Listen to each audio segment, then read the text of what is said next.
Oke, malam para sedulur YouTube, ketemu lagi dengan saya Agung Wijanarko.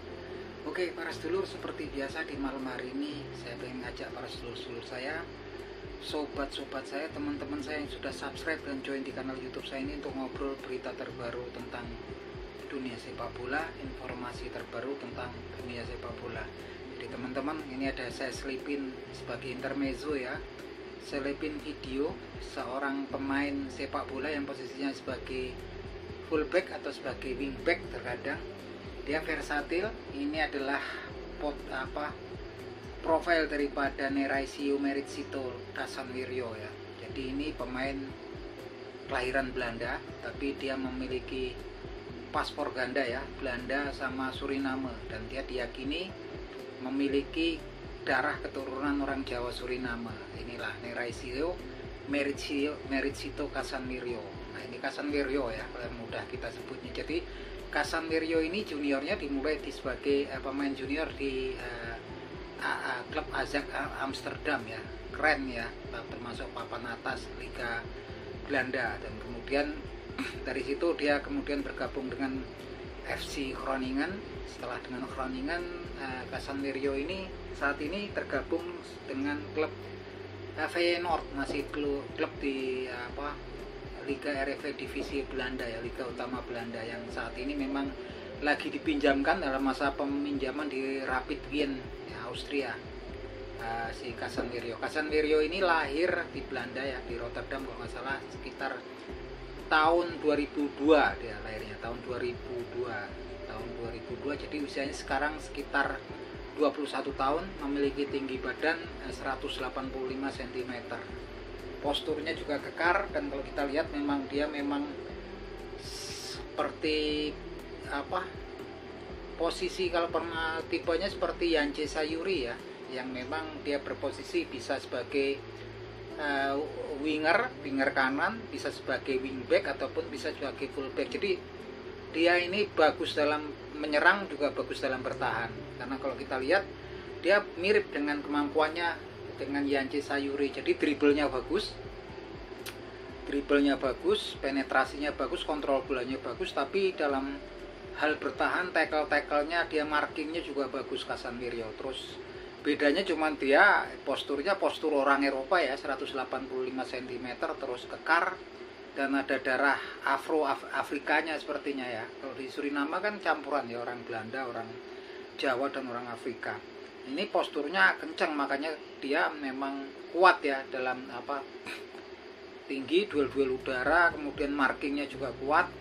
Ini Casanwirjo ya perbedaannya kalau ini, dan dia masih muda ya, usianya baru sekitar 21 tahun, dan ini cemerlang, pernah memperkuat timnas Belanda di U16, U17, 18 dan U21, tapi hingga saat ini belum dipanggil oleh timnas Belanda. Tentunya persaingannya keras ya untuk mendapat tempat di timnas Belanda. Nah, ini sebenarnya salah satu bintang yang prospek kalau kemudian mau dinaturalisasi oleh timnas Indonesia. Nah, tentunya kalau Bapak Erick Thohir mau, jajaran PSSI mau, tentunya pasti ya, kalau ada usaha pendekatan, pastinya ini Casanwirjo bisa diambil ya. Kalau Casanwirjo bisa diambil, ini keren ya teman-teman. Dia bisa versatil, bisa dijadikan sebagai defensive midfielder juga bisa, midfielder juga, attacking midfielder bisa gitu kan. Winger kanan juga bagus. Karena memang kalau kita lihat sekarang kan pemain naturalisasi yang ada di Indonesia ini penumpukannya di pemain belakang ya. Ada Jai Izes ini kan, kemudian Elkan Bagot, Jordi Ahmad, Justin Hubner, Sain Patinama, Sandy Walsh. Ini kan tipe-tipe yang lebih condong ke area bertahan ya. Dan terakhir memang penampilannya ini keren. Justin Hubner dipasang dengan posisi baru sebagai defensive midfielder. Begitu juga Sandy Walsh ya, sebagai wingback kanan ya. Ini memang bagus untuk posisi bertahannya, bagus banget ya, angkat jempol. Dan ini kalau ditambah lagi Casanwirjo ya, Casanwirjo ini kalau bisa diambil, angen-angen saya sih ya, mantap ya. Kalau kita mau ambil yang sekelas Million Man Hope tentunya berat. Kalau Casanwirjo ini saya pikir bisa ya diambil. Ini intermezzo aja teman-teman. Tadi di video sebelumnya saya cerita tentang Jordi Hendrik Nicolaus Moherman yang juga bisa dinaturalisasi attacking midfielder, kemudian bisa jadi winger. Yang saat ini pemain ini masih berusia 24 tahun yang bermain di Vukovar 1991, yaitu klub di Liga Kroasia ya, Jordi Moherman. Di video ini kita cerita dikit tentang Kasan Wirjo. Jadi berangan-angan kan boleh ya teman-teman. Nah ini intermezzo. Intinya obrolan kita hari ini adalah partai nanti penutup game di grup D ya, di Piala Asia Qatar. Timnas kita akan bertemu dengan timnas Jepang, dan sepertinya kalau mau lolos ke babak 16 besar paling tidak timnas kita harus bisa draw lah sama Jepang ya. Kalau draw kemungkinan kan kita bisa ada kemungkinan sebagai masuk ke babak 16 besar sebagai juara 3 terbaik ya. Karena ini kan kalau juara 3 terbaik ini ada 4 timnas yang bisa diambil. Nah ini saat ini kan persaingannya di situ peringkat 3 terbaik ada Suriah, ada Bahrain gitu kan, Oman kan, ini Palestina juga ya di situ persaingannya ya. Tentunya Indonesia saat ini posisinya dia teratas ya, peringkat 3 terbaik ya. Nah ini dari peringkat 3 terbaik yang diambil nanti 4 yang bisa kemudian lolos di babak 16 besar gitu kan. Jadi memang harga mati kalau memang mau masuk 16 besar paling tidak ya draw itu masih tanda tanya, karena partai harusnya yang lain juga draw ataupun kalah ya. Oman, kemudian si Palestina gitu kan, mereka juga kalah, baru kita juga kemudian bisa lolos ke babak 16 besar melalui posisi 3 terbaik. Nah ini memang mau nggak mau memang harus bisa mengambil draw ya, mengambil poin 1. Syukur-syukur kalau bisa menang, tapi kalau menang kayaknya agak susah karena timnas Jepang saat ini memang betul-betul lagi fokus menghadapi timnas kita ya. Seperti yang diungkapkan oleh pelatih Hajime Moriyasu, pelatih Jepang, saat ini memang mereka betul-betul berarti fokus memang untuk berhadapan untuk kemudian menang melawan Indonesia. Bayangkan ini ya, tim yang memang kalau diuji coba menghilas tim-tim kelas dunia sekelas Jerman aja kalah 4-1, Turki 4-2, dikalahkan sama Jepang. Saat ini mereka betul-betul fokus ya. Itu pun yang diungkapkan oleh winger daripada Jepang yaitu Takefusa Kubo. Mereka berpikir saat ini memang harus betul-betul fokus menghadapi timnas Indonesia. Yang sebetulnya juga dulunya kalau mereka kayaknya nggak begitu memperhitungkan, tapi sekarang memang mereka pun wajib menang ya ini kan. Dan Hajime Moriyasu betul-betul kayaknya memang betul-betul mempersiapkan timnya secara fokus untuk berhadapan dengan timnas Indonesia, dan sepertinya akan menurunkan skuad terbaiknya ya. Yaitu kalau di kiri ada Kaoru Mitoma, di tengah ada Takumi Minamino, dan di kanan pastinya akan Takefusa Kubo akan turun ya. Ini Trisula ini kayaknya memang berbahaya, belum kalau striker dari striker Jepang juga si Nakamura juga turun ya. Keito Nakamura ini pastinya juga akan dipasang. Biasanya dia sebagai forward penyerang lubang, tapi sepertinya besok ini akan dipakai sebagai striker murni ya. Akan turun semua ini pemain-pemain terbaiknya. Nah yang jelas kalau kita lihat memang kita kalah segalanya ya. Kalah kalau peringkatnya di sana peringkat 17 besar, raksasanya Asia, dan di Piala Asia dia peraih gelar terbanyak yang 4 kali gelar ya. Terakhir kalah ya 0-1 sama Qatar ya.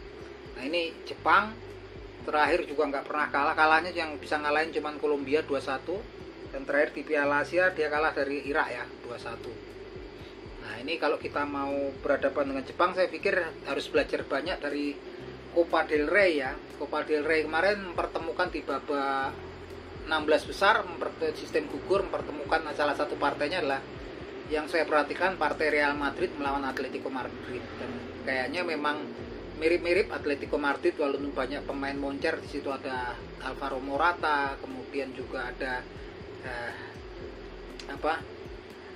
Antoine Griezmann, pemain-pemain, kemudian ada Memphis Depay, tapi secara umum kualitasnya kalah ya dari Madrid permainannya. Di situ ada Vinicius Junior di winger kiri, kemudian ada Rodrigo winger kanan, dan juga ada Jude Bellingham di tengah ya posisinya. Tapi kita kalau mau belajar dari partai di Copa del Rey antara Real Madrid dengan Atletico Madrid, kita harus melihat gimana kemudian para fullback dan defensive midfielder daripada Atletico Madrid itu bekerja sama untuk menghambat laju pergerakan Rodrigo yang memang dribble bolanya, kemampuan individunya di atas rata-rata. Begitupun juga di sektor kanan, para fullback defensive midfieldernya kayaknya memang betul-betul terkoordinasi, bekerja sama untuk ngeroyok ketika Vinicius Junior tuh menguasai bola ya.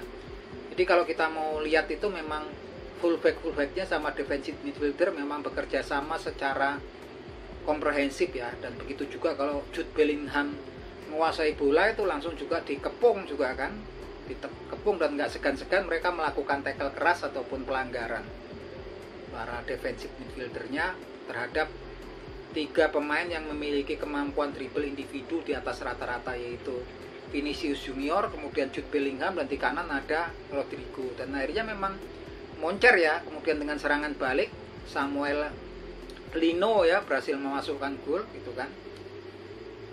Dan juga Antoine Griezmann akhirnya memang kemudian sempat stuck di 2-2 di perpanjangan waktu, menang tambah lagi ya, akhirnya 4-2 skornya.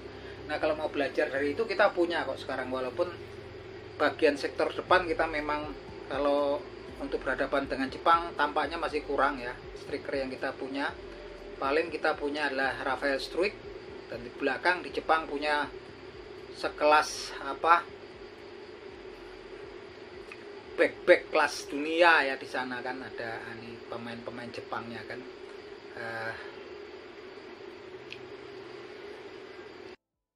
Yaitu kalau di belakang Jepang ada Ko Itakura, kelas-kelas berat semua ini yang mau dihadapin sama Rafael Struijk.